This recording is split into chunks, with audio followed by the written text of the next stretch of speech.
Hi, scientists. One thing to remember is that we always want to document our sources of our research. When we're using information that we're finding from our textbook, from other types of text resources, or from the internet. In criterion D, which is reflecting on the impacts of science and communication, this is where we're going to make sure that we document our sources correctly and completely. Now, in science, we're going to use the American Psychology Association format APA.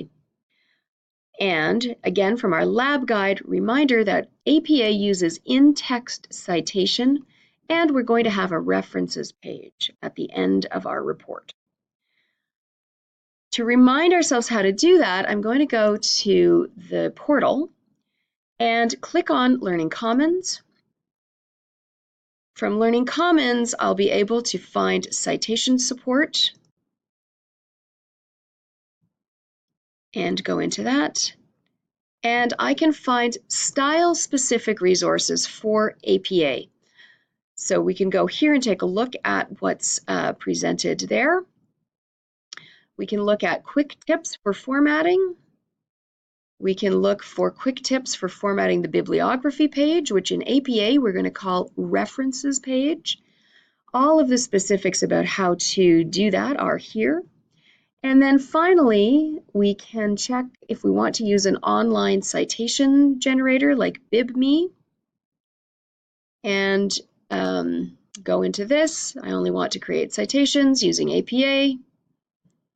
And if you do manual entry mode, you can it will just walk you through all of the pieces of information that you need to find. If it's a website, which is probably what you're going to use. If it's your textbook, which would also be a great source, or if you found a video or some other type of reference material.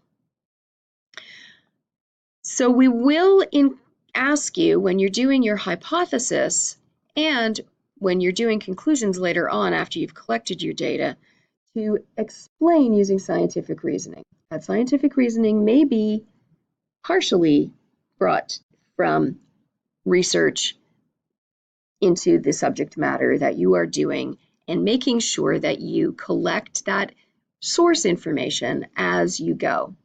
One note about the citation generators, they don't save your work. They'll generate the citation for you, but you need to create the bibliography as you go, or the references page as you go. All right, scientists, good luck.